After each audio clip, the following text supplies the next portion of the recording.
So thank you for everyone for coming in online.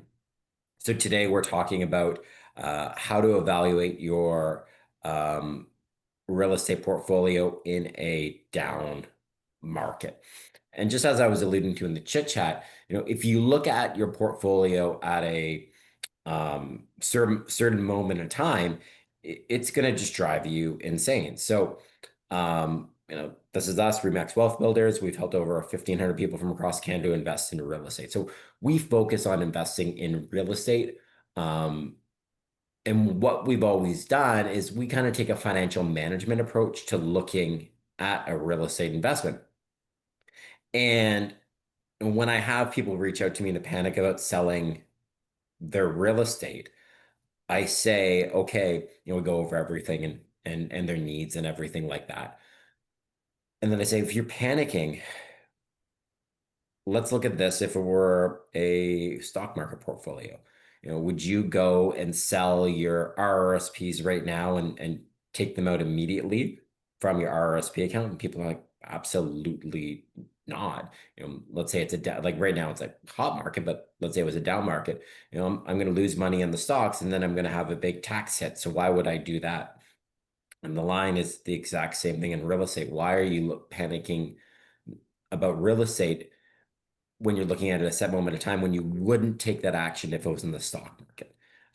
So that's how we look at things. And again, there's always reasons to sell.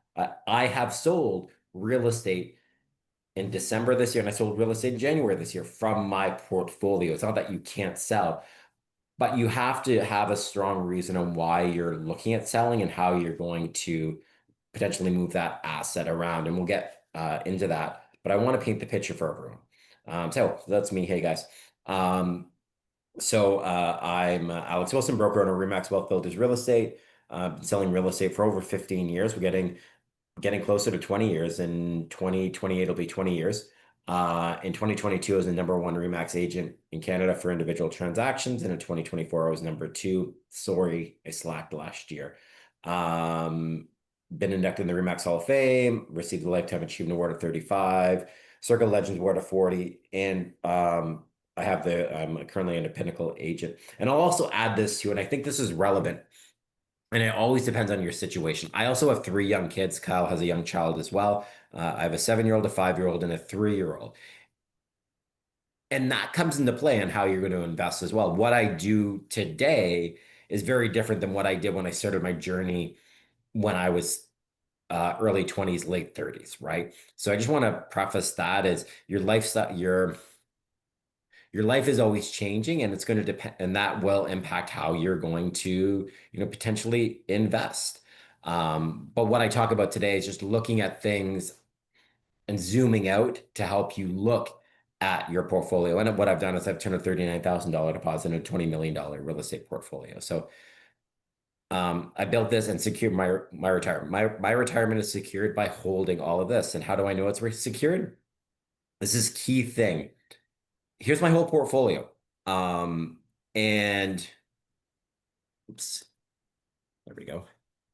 Oh, I know why the camera went off, Kyle. I unplugged the wrong thing. That's why the camera went off. I thought I was unplugging my hard drive. Anyways, that's not relevant. So you're looking at my laptop camera now. But I show my whole portfolio, A, because I want to show you that I'm an investor like you potentially. But B, I do this because a long time ago when I started selling investment real estate, the question we would get would be, well, what has been the annual growth rate in condos or in real estate? And I'm like, you know what? That's an irrelevant um, stat to look at. I shouldn't say irrelevant, but it's not a major stat that I actually consider when I'm evaluating things. I evaluate things on many other levels, but my annual growth rate isn't something I look at because I know wealth in real estate is developed over a long period of time. So what I show here is I show my portfolio. I'm an investor, and I show what my value of my portfolio is today. This doesn't include a few properties, so it is at 20, but missing a couple of properties. And then I look at the value in 10 years, 20 years, and 30 years. And this is at a compound annual growth rate of 3%. The other thing to factor in with real estate as well is that all these properties are tenanted. So there's someone living in the property paying down my mortgage, covering my maintenance fee, covering my property tax. Now, in this day and market, are some of my properties cash flow negative? Yes, they are. But when I look at it all and I look at it over a longer period of time, and you can do some rebalancing of your portfolio in 30 years, and depending on what your time frame investment is, but in 30 years, all those properties will be paid off. And then at a 3% annual growth rate, my portfolio be worth $42 million cash. So that's the key thing. So yes, things don't look good right now, but if you look out and look, well, what happens over time, you get a bigger picture. And we're going to go deep into that shortly. But I want to show you that in a minute with you guys. But I take a look at it like this, and this is what we've been doing for 10 plus years. We start with this slide because we want to show people that. Same thing with Kyle. There's Kyle. Kyle, you want to give a quick introduction to yourself?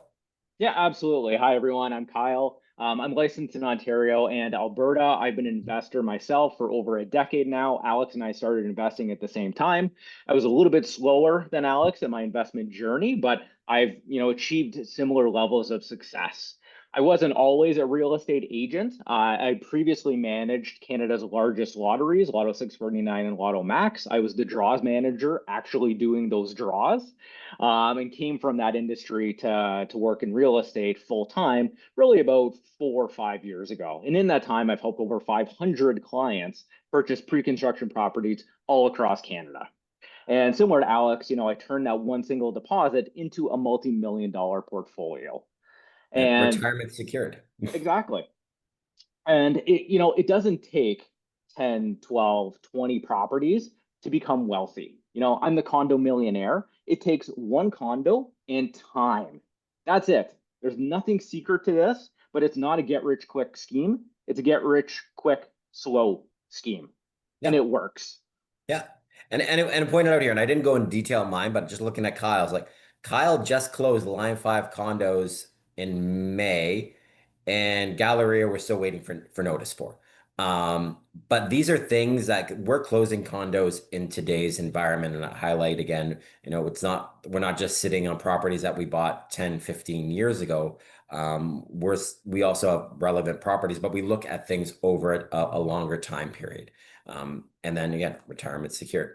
So as I was talking about earlier, why do I show my portfolio before every presentation? Because we want to emphasize that you build wealth in real estate over time. If you look at this again, one specific time point, things are going to look terrible. And when we started telling people to buy in Calgary in 2019, people said like, wow, condos have been going down every year in Calgary. And we're like, yeah. Um, but where they are now, like they're so low and they've been down for so long, these properties actually cash flow.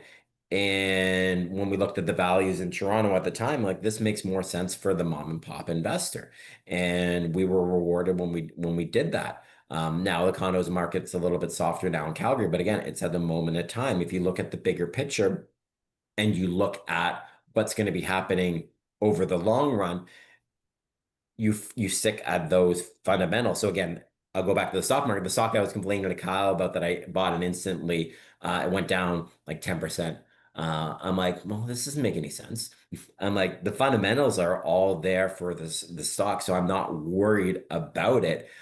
It's getting impacted by the news media cycle and what's someone's deciding to do down south. And I can tell you what the reason the stock went down immediately, because that right after I bought it, that is when the 50% tariff went on copper. And I bought into Canada's largest copper miner. And they're not even exposed to the American market. And it made no sense why I went down, but I got caught up in the news cycle. And that's why it went down. But if I looked at it at a moment in time, like, wow, this really, really sucks. But where it's when you look at the long-term future of it, you're like, this really makes sense. You got to look at the long-term fundamentals of everything. So first of all, let's look into past prices. So again, are prices down? Absolutely, they're down right now. But if I look at over 50 years, 50 years of condo prices, In 1974, condos were $25,000.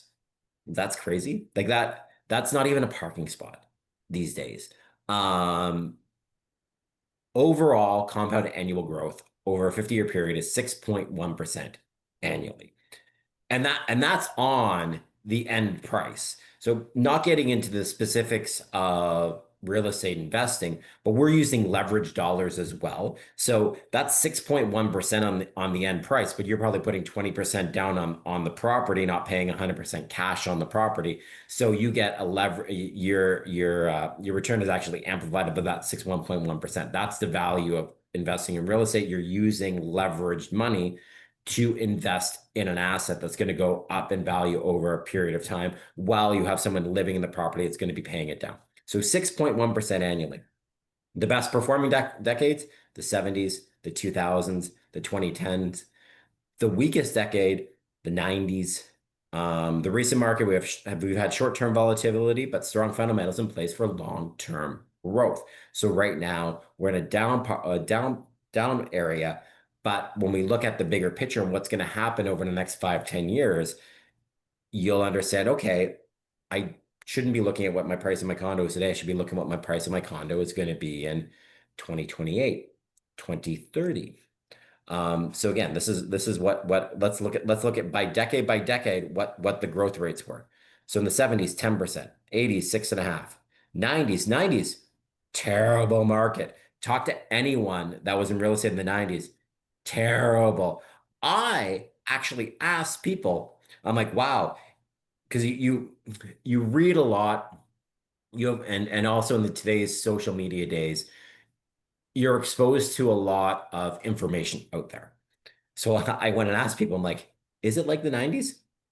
Like people that are like, no, I don't think so. Do you think it's like the 90s? I'm like, well, I was in grade school in the 90s, so I don't know. But I asked people that are in their 60s if it's like the 90s, and they're like, no, it's not like the 90s. 90s were really, really, really, really, really bad. We're not in a really, really, really, really bad, but we're in a bad market, but we're not in 90s bad market. And it still went up a point and a half. 2000s, 7.2%, 2010s, 8.7%, 2020, 2024, still 2.5%. Peak being in 2020. Yes. Are we down from 2020? Yeah. We're down about 10% from where condo prices are down about 10% from where we were peak 2020, maybe 7 to 10% peak 2020. So we're on a down part, but that will come back. And that's where you see that this is the chart for the condo prices. Um, they do trend up over decade period. So by expanding your scope, by zooming out, things start to look better. But the more you zoom in right now today, it's going to look bad. It's going to look terrible. Zoom out, things look better. So let's look into past supply. So again, that was dealing with prices. Okay, let's over the 50 years, let's look at the prices. Now I didn't look over 50 years for supply. I went to 2010. So 2010 getting out of the financial crisis over the last 15 years. Okay, so how many completions, how many condos are completing over the last 15 years? So here over all the years, in 2010, where it was 12 to 14,000. That was increasing 2015, 2016, 2017, 2019, getting 24 to 28,000. Then getting into the 2020, 2025 right now, that was getting up there into the 30s. So averaging around 30 between every year between 2020 to 2025. So that's how many condos are completing. So we see that supply of the number of properties have been going up and up and up and up in regards to the number of properties that are being completed in the GTA. Now let's look in the demand side. So past demand. So we've had all these condos completing. We've seen sales increasing from 2009 to 2019. During this period, wait, where's my slide? During this period, you're averaging about 17 to 20,000 sales per year. And then getting into 2020 to 2024, 14,000. Then we had some big years in 2021, 2022. But then it started going. So again, for a decade, the average 17 to 20, 2023 dropped to 12.5. 2024 dropped to 9,000 sales. 9,000. So the average for the previous decade was 17 to 20,000, and now we're getting to 12.5. 9,000 unit sales. What, oh, it's not condo completions, it's sorry, condo sales. There's my mistake on the slides. Um, so we're looking at record low sales. But let's look at population. So we're at record low sales for from 2010 to 2020. We're averaging 17 to 20,000 sales.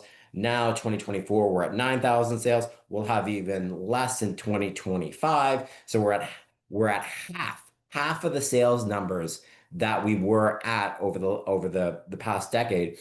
But our population grew from in 2010 grew from 5.28 million to 2020 6.26 million. By 2030, estimated to be 8 million people in the GTA. So population growth is going up. Sales have been going down.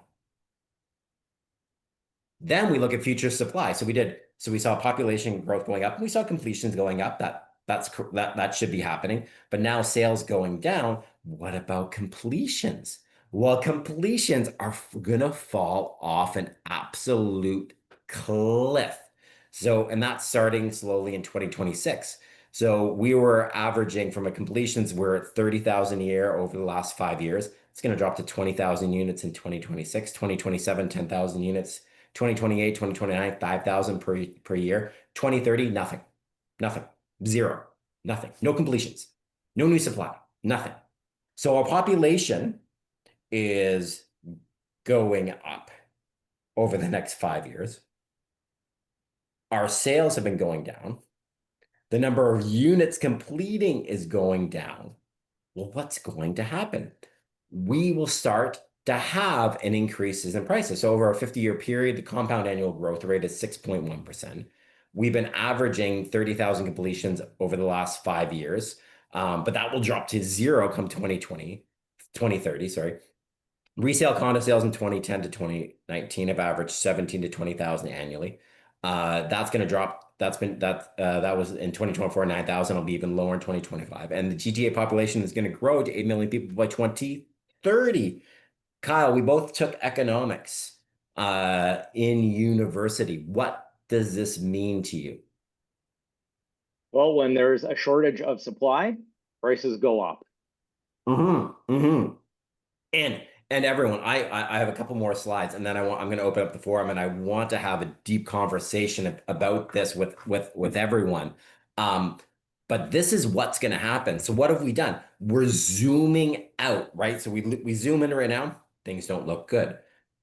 As you zoom out, you're like, well, this is actually what the picture is going to be, and this makes sense. We went if we go back to the pandemic, right? Like that's when things started yo-yoing like this, right? Like you had um construction disruptions, you had supply materials disruptions, everything started going out of whack. So what starts happening? Well, you continue to go out of whack like this. It's not just in real estate, it's many different things. Look at where the stock market is and various things like this. Things are out of whack, and now you're swinging to one side, and it's going to swing to the other side again.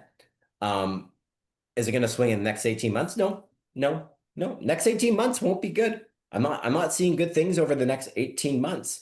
Condo market, still buyer's market, over 8 months of inventory. We could see another 10% drop in prices before we start in the recovery. So again, if we take our microscope and we're zoomed in and we zoomed out a little bit, your things still don't look good, but you just got to start zooming out more, and then that's when you start to see things get better and better. And you can't just build a new building. It's a 5-year time frame to build a new building because of the sales cycle and then construction and everything like that.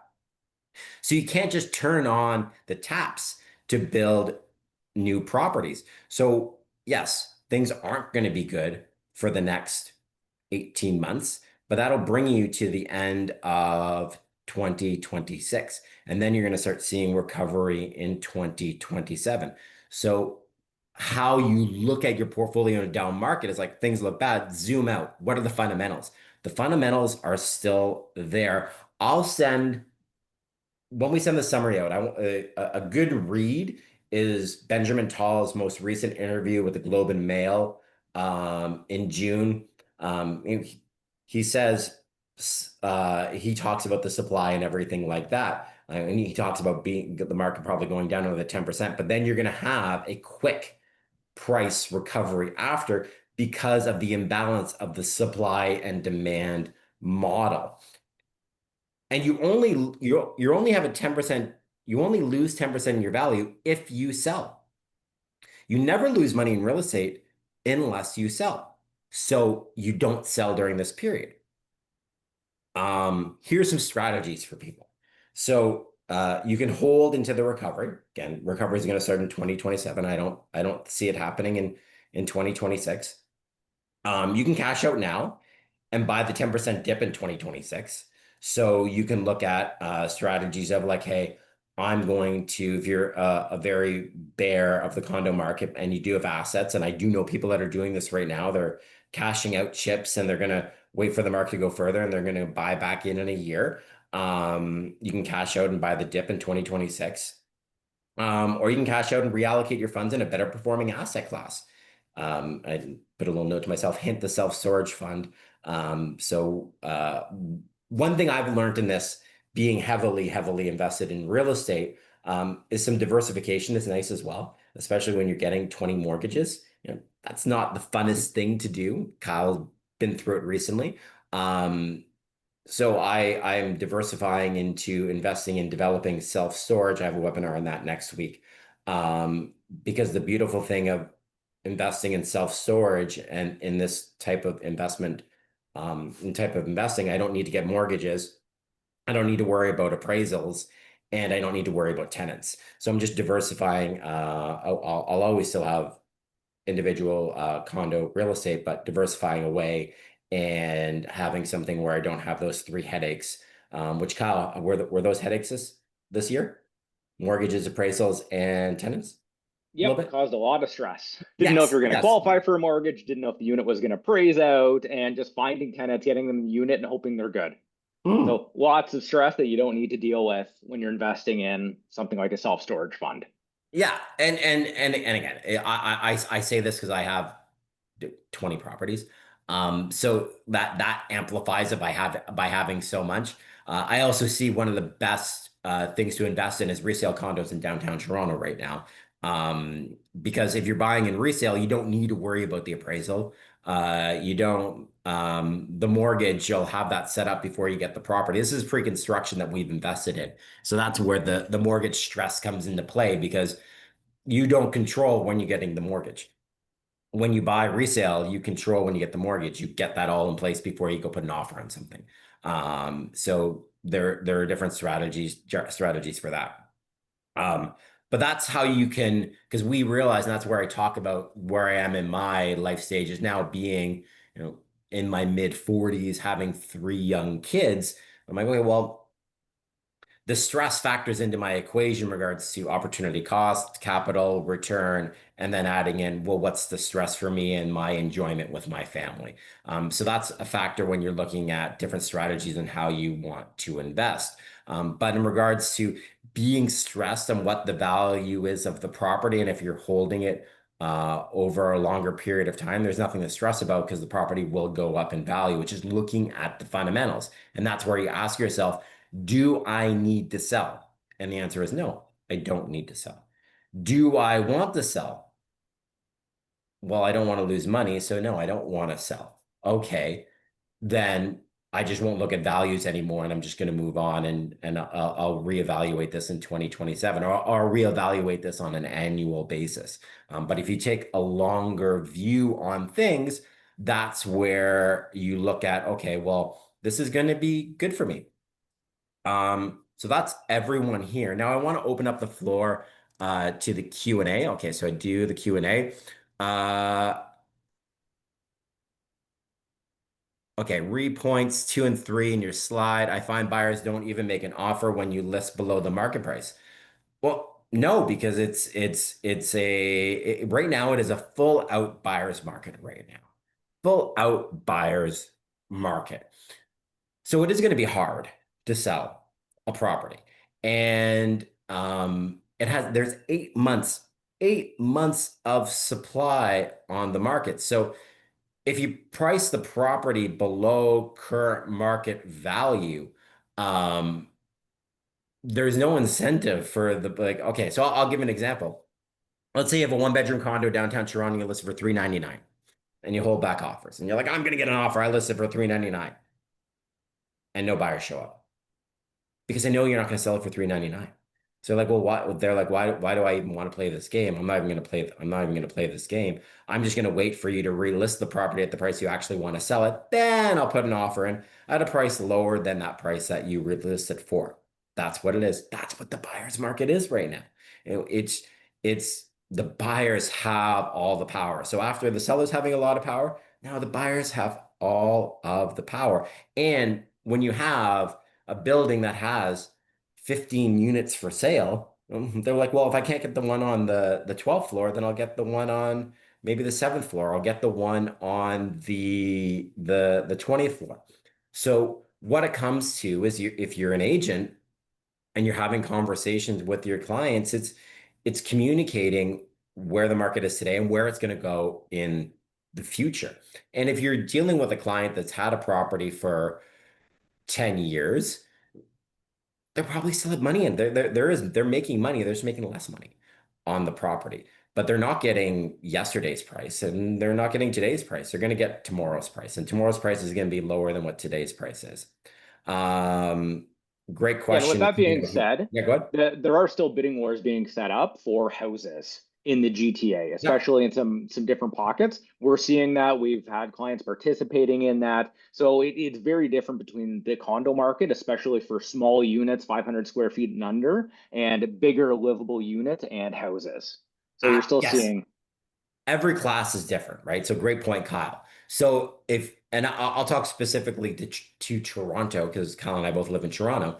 Um, if you list a house for $1.2 million, you're still gonna, depending on the quality of the house and everything like that, that factors in. Um, you're still gonna get multiple offers because guess what? People still need a roof over their head to live in. They need that. People are still having kids. People are still getting divorced. People are still getting transferred between jobs. People lose jobs. Oh, I'll add this. I'll add this. Talking about losing jobs, right? So going back to the comment, pricing below amount getting offers, and it depends what the asset class is. But I can tell you, people are very worried about their jobs right now. I did a VIP event last night, had a number of people come, and executives were like, "Yep, I had to let some people go." There were people that have lost their jobs. Like there were people that have been let go. So no one in there was saying business is great. Zero. It was like, yeah, business is slow. We've had to let people go, or I've even been let go myself. So that was the conversation. So what's driving the current buyer, the slow sales is the uncertainty in the market, which we all know what that's caused by. Not going to get into that. Open up any news article to talk about that. So the uncertainty creates uncertainty in the buyers, and they're going to be hesitate on selling. Um, so that's what you have to look at as well. But are things going to improve? Yes, things will improve. It just depends on what your stomach is for waiting for things to improve. Do you cash out your chips now? Do you ride it out? Are you reinvesting somewhere else to get into these funds? These are the conversations that you need to be having with yourself if you're an investor, with your agent. If you are an agent, then having that conversation with your clients that way. It's thinking like this is a financial portfolio and what you want to do with it and what your objectives are with it. That's the key thing to look at. And once you just put it in numbers and cents and what your goals are in a 5, 10 year period and what you want to do, then it really makes the conversation a lot easier.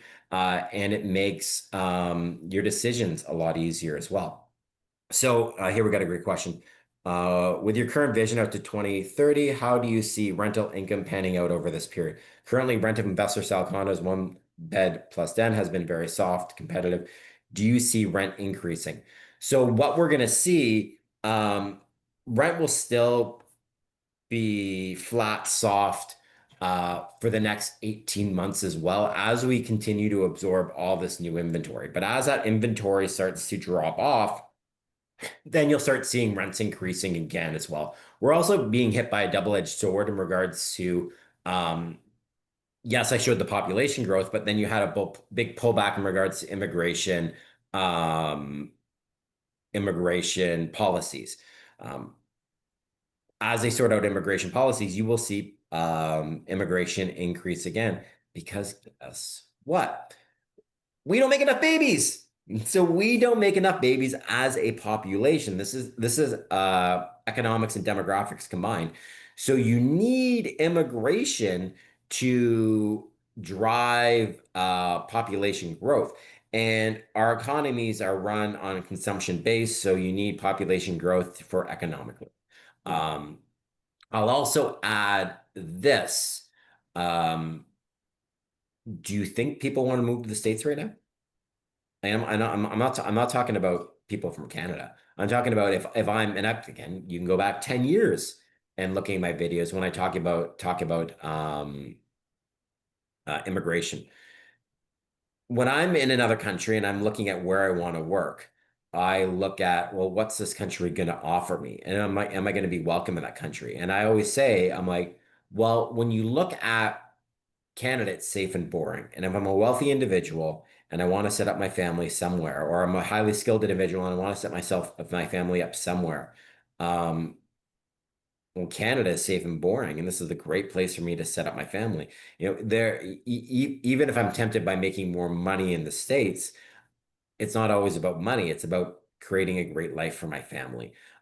So immigration will still do well moving forward in the future, and we will get great talent here, and that great talent will have great innovations, and that will help push the economy forward as well.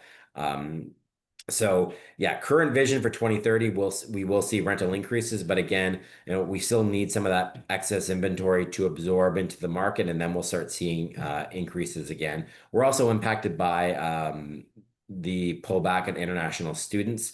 I've seen that in some of my units close to educational institutions. The rents aren't as high as they used to be because there's been a pullback from international students as well. But I expect that to improve over time. Um, any other questions from anyone that's on the call? Oh, get one? Did we get one? Where's my Q&A? Okay. No, that's answered. No open questions. Okay, well, thank you everyone for attending. As I said, next week I'm doing a webinar on investing in self-storage development, and that's with an anticipated internal rate of return of 20% annually. If you're on this email list, you would have got that email. In the recap email, we'll send a link to invite people to that as well. And I'll show you how I'm pivoting from condo investing into self-storage development. But again, going back to the point of how to value your portfolio in a down market is, if I put things in simple terms, zoom out, look what the fundamentals are, and how will things look in 2028, 2029, 2030. But if you're zoomed in, then things aren't going to look good. You zoom out. And I'll add this final note. I know I said I sold a couple of things this year. Kyle, are you selling anything this year? Nope. There you go. If Kyle isn't doing it, then you know you're safe. Anyways, we are happy. Kyle can talk to you. I can talk to you. We can help value your portfolio in today's market value, letting you know what it's worth, and then help developing a strategy in regards to what makes the most sense to you. I'll give an example for someone. Let's say you're bleeding cash, okay?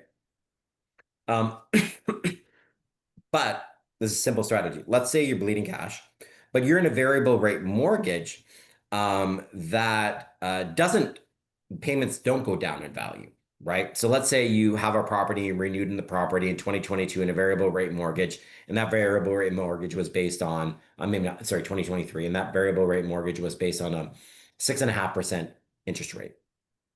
But because let's say you're with CIBC or TD, that payment hasn't gone down. Even though interest rates have gone down, the payment hasn't gone down. So you're like, oh, I'm losing money per month. Well, you're not losing money per month. You're just actually paying down more principal every month because they don't adjust the payment. It's kind of the opposite of where you were if you had a really low payment and interest rates went up on the variable side. So just again, a simple strategy would be, okay, well, if you want to stop the cash flow bleed, you just call the bank and go, hey, can you switch this to a fixed mortgage? Then your payment will go down and you will be at the actual payment for like a 2% lower interest rate kind of thing. So if you're stressed about anything, book a call with us. And we have the strategies. We know how to maneuver things because we think of it like a financial portfolio to make it make sense for your lifestyle. And at the end of it, you still may decide to sell. That's okay. But guess what? It's a decision that you made looking at all the facts, and you're not a panic sell. You're a rationalized, educated sell. And that's what we want. We want people making rationalized, educated decisions and then setting them up so they're better off after. Maybe it is a reinvestment. Maybe it is, hey, I'm gonna get out now and I'm gonna get back in 2026 when things are down. You're gonna find me a great opportunity because I'm selling when I want to sell and I'm buying when someone needs to sell. These are different things to look at, but we're here to help you with that. So thanks to everyone coming on. It looks like I got one more Q&A. You are keeping Galleria. Yes, one of our Galleria investors. Yes, I'm keeping my Galleria. Kyle, you're keeping your Galleria? Yep.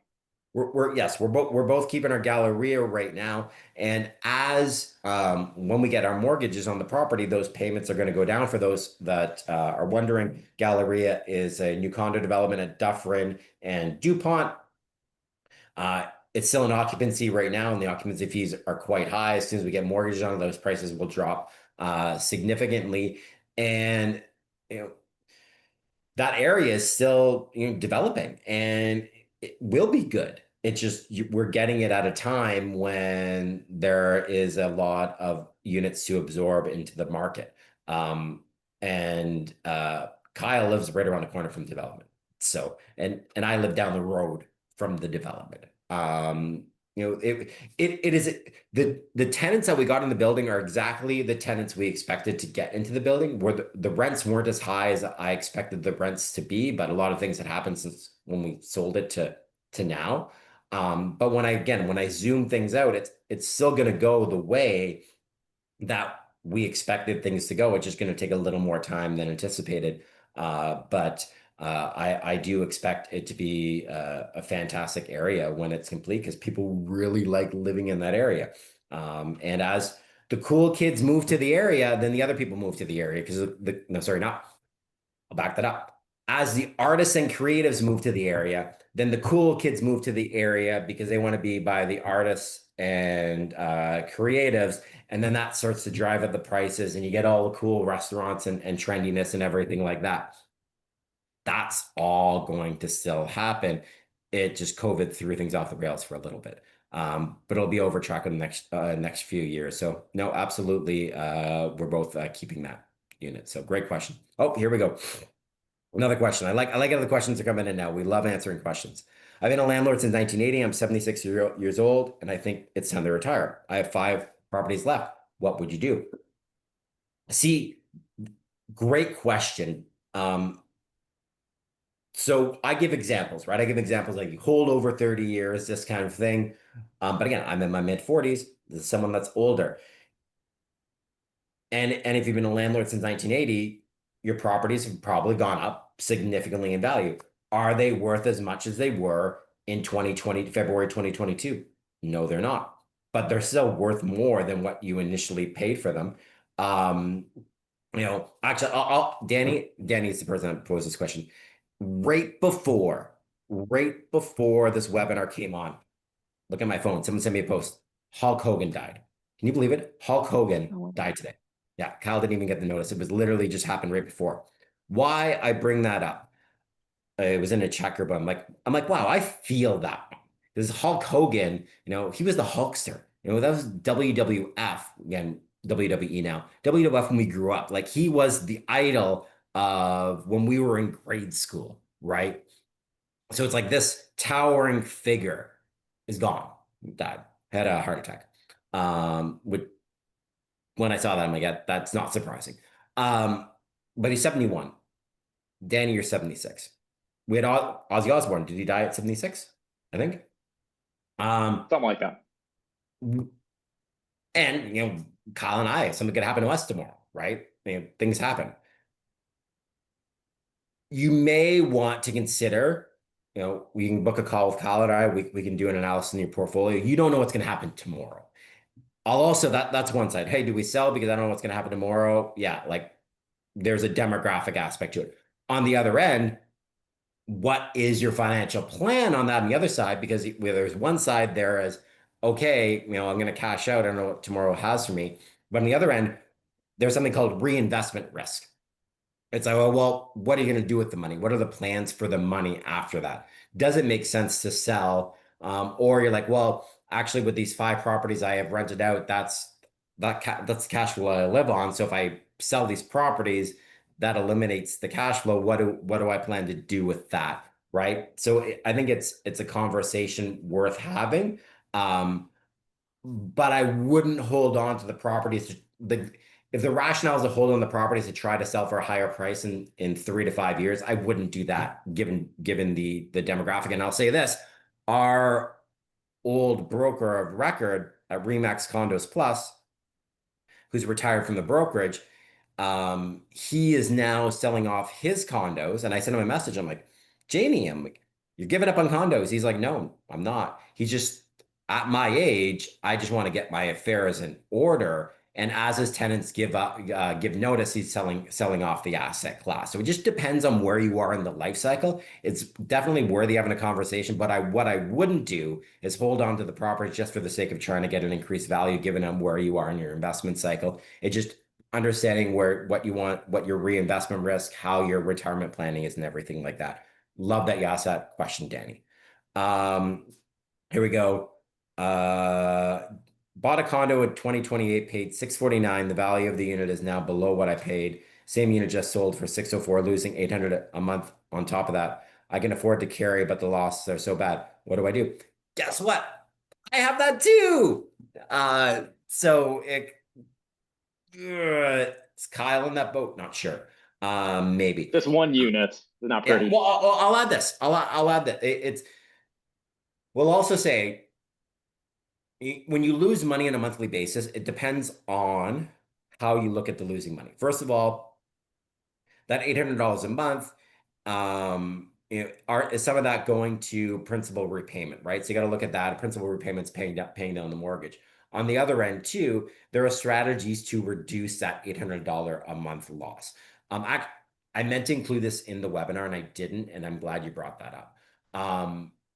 We also, where I said we have to look at everything, the value, where is this, what's going to happen in stats, but also we have to look at what's your mortgage is and what's my mortgage rate today versus what my mortgage rate is going to be tomorrow. So, for example, I have condos that in 2023, I did sign up for 3-year fixed rate mortgages. So I have mortgages that are at 6.5% because a lot of my portfolio was floating and it hit over 7%. So I took these fixed rates. I'm like, man, got to protect myself. Just in case I can't have everything going on this crazy interest rate ride. So I did sign up for a few 3-year, 6 rate mortgages. But I know in 2026, those rates are going to go from 6.5, down to 3.5 to 4%. Okay, so his mortgage rate is 5.5, 5.15 fixed, renews in 2026, also inside a car. Okay, so when we look at the $800 per month, we can look at, okay, well, what that interest rate will probably be 4%, maybe 3.5 come 2026. So don't look. So I've done this. I looked at my portfolio. I'm like, oh, this sucks. Look at my 2025 cash flow. But then I'm like, well, my 2026 cash flow is different. I'm looking at too close at a point in time. It's at a specific mortgage rate. Mortgage rates are still trending down. So what will my cash flow be in 2026 at this mortgage rate? And then things start to look better. Then if I have multiple properties, then it's like, okay, well, if this one's doing all right, and not everyone's in this case, but if this one's doing right and this one's bad, but then they cut each other out, and I'm neutral, that works. Or I'm gonna, again, the people are in a different situation, or I just put more money down on the property, and that will eliminate the negative cash flow as well. It impacts my rate of return, but these are different strategies you can put. It's just not looking at it, hey, I put 20% down and I'm negative. It's like, well, what makes the most sense for me? And compared to the Danny example when he's 76, what makes the most sense for me today? And what makes the most sense for me in 5 years? So it's taking a whole approach to it. So it's not like, oh man, I paid 649, it's 604 and I'm losing $800 per month. I'm like, yes, at today's moment, that's what it looks like. But what does it look like in 2026? What does it look at 2028? What does it look in 2030? That's the way to look at it. But yeah, do things suck now? Absolutely, things suck now. And that goes to, I live it, Kyle lives it, but it's like, are things gonna suck tomorrow? And they will get better tomorrow. Okay, so going same person asking. I think the main question is, will equity ever come back and how long? Yeah, no, equity will come back, and you're probably got to wait 5 years for that equity to come back. If I'm looking at, I'd say 3 to 5 years, and that's where this conversation comes into play. What do I want to do? Do I want to get my money and then reinvest it somewhere else, or am I willing to ride this out for my equity to come back? That's the way to look at it, and that's the conversations to have. And if you're like, well, I just like having an investment, I'm going to set it and forget it, then yeah, then you're fine, and you can play with the mortgage rates and play with the down payments, that kind of thing. But if I could look at a simple answer, 3 to 5 years for equity to come back. Yeah, is what I would expect. And that will put me into 2028 to 2030. Uh, have you talked about Calgary? So Calgary, you're gonna look at the same thing as well. You're looking at Calgary, you're looking at a long-term hold in Calgary. You're looking at Calgary's hasn't dropped anywhere near to what Toronto dropped, in regards to people that bought at the same time. So it's a buy and hold strategy. When we look at, well, I'll put it this way: Kyle and I both made investments. So this individual is talking specifically to Chestermere area. We bought, between the two of us, 5 units in the last 6 months, in the Chestermere area. Uh, and those units were rented quite quickly as well. Because they're a long-term hold and strategy, and we still see opportunity there. So buy and hold. And that's, if you go back, watch the videos, 2019, 2018, 2015, buy, hold, buy, hold, buy, hold. You're looking at it, looking at the view out. And if we go back to Calgary, there's still great things happening in Calgary. What do Calgary have? Calgary has resources, and Calgary is continuing to diversify their economy as well. So, still going to see great things, and Calgary is still incredibly affordable compared to the GTA of British Columbia. Any more questions? Okay. Well, again, you'll have all our details in the email. You can book calls with us. We're happy to go more into detail about this stuff. But we all hope that we helped out and help bring some clarity on how to look at your portfolio today, and how to look at it tomorrow. So thanks so much, guys. Have a great day, and we'll talk to you all soon. Bye bye. Bye, everyone. Take care.